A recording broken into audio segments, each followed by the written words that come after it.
And now we have fused to form one mighty robot. Wholesale. I'm the only one old enough to know that joke. Mighty Morphin Power Rangers. Where are you going? Is it Astro Moon? Welcome to Budderside. Oh, no. Where the average age in the band is 32. Yeah. What's the high low? Average Yeah, it sure, out. we'll call it that. I literally just turned 32. That's hilarious. Yeah? Younger than you? I'm the youngest. Yeah.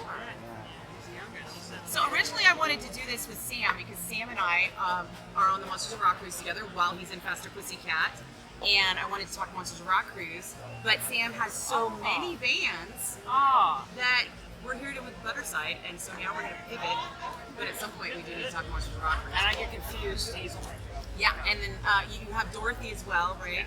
And is there another one? Yeah, it's called Crossbone Skull. Shut the front door! You're It's confusing. It is. There's a lot going on. It really is.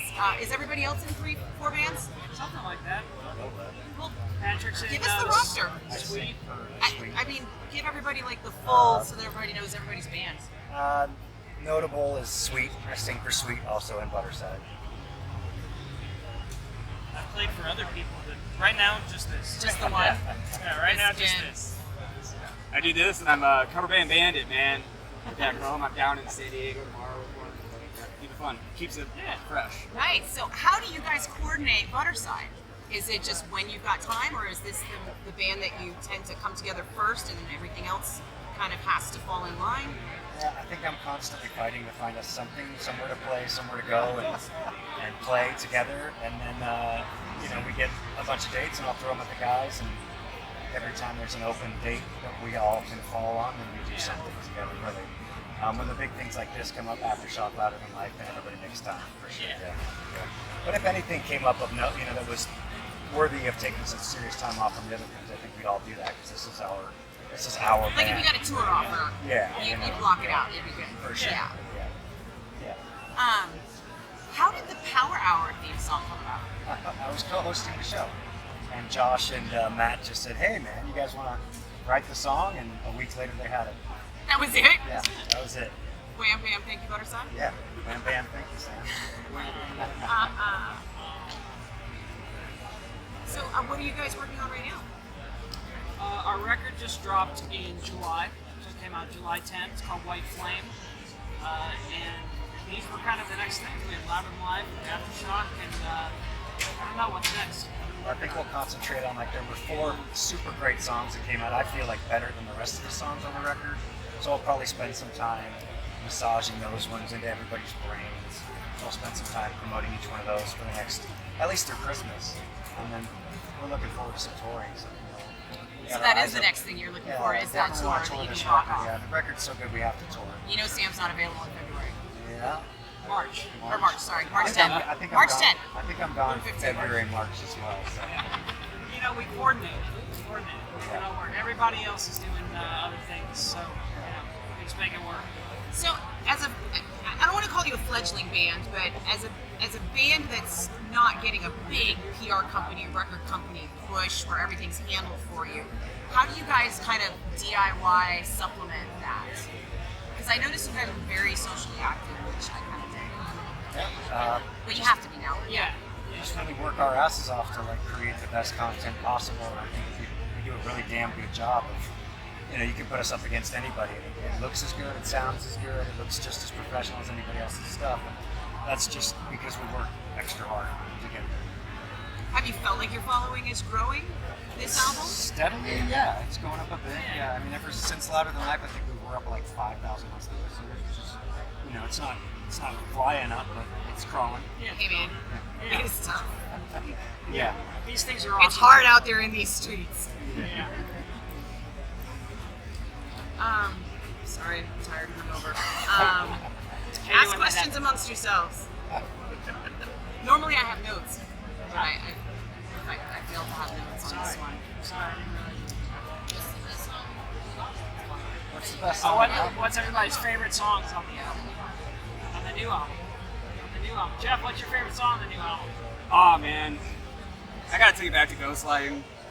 Nice. That one's always my favorite. The music video, because we've shot a lot of videos for these songs and whatnot. And it's great that the full album's finally out and whatnot. But the Ghostlighting video, we did a whole Scooby-Doo gimmick on it, and it was rad. Super. How did the writing take place with you guys in so many different places at once? Is there one main writer, or do you guys try and collab? Definitely, we force each other to collab the whole thing. It's like everybody has to do their part. But when COVID hit, we really started writing together seriously. Like, we really wanted to have a bunch of songs going in with our producer, Matt Good.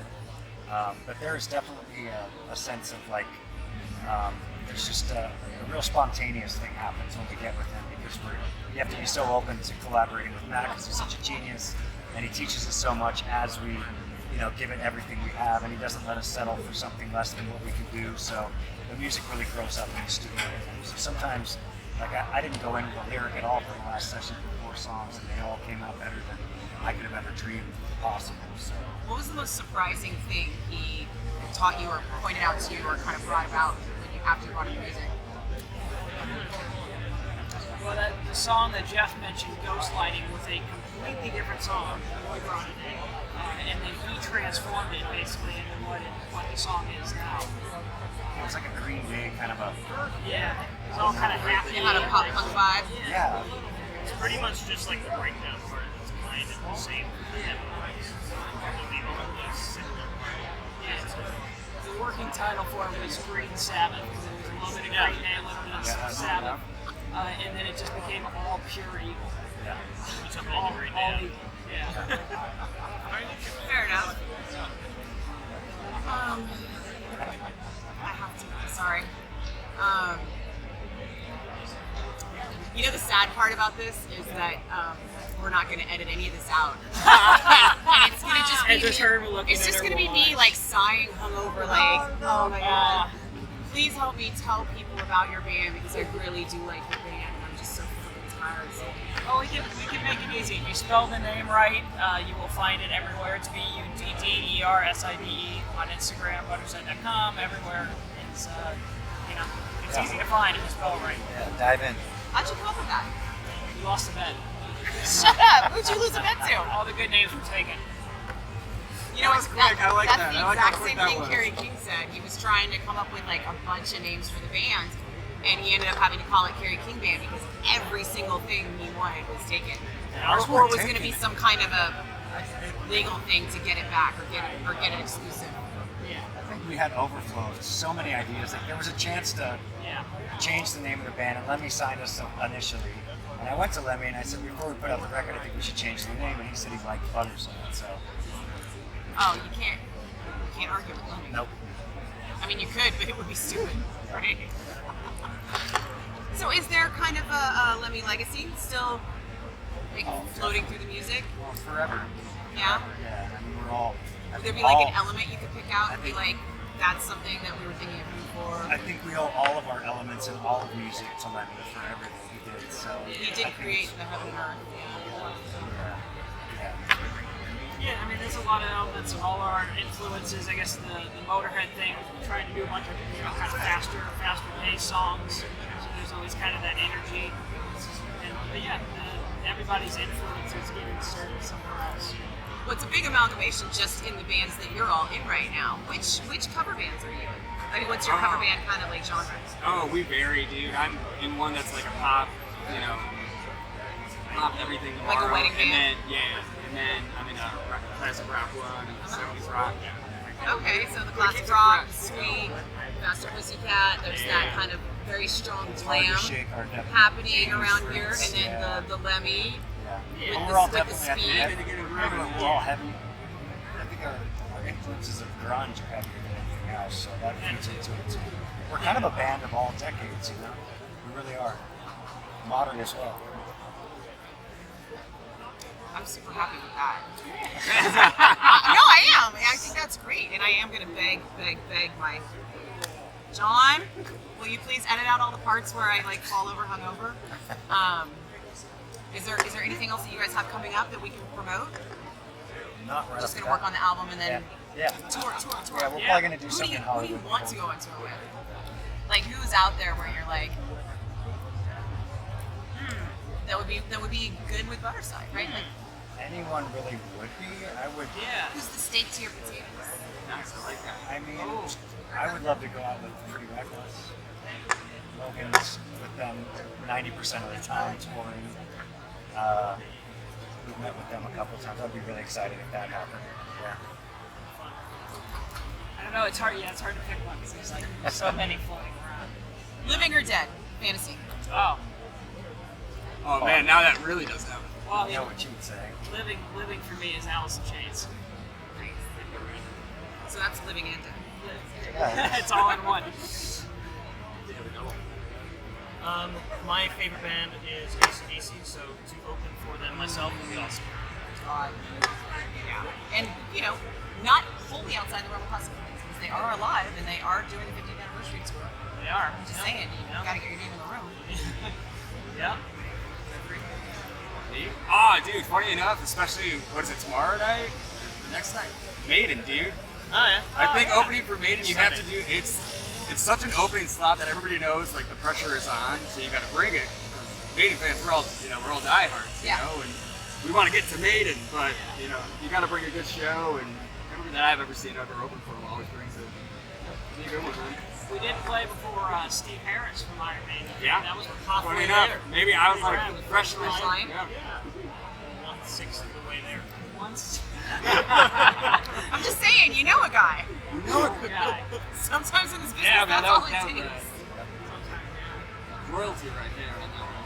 Awesome. Thank you for taking pity on me in my altered state. I have more here coming up, and this shirt is older than you are.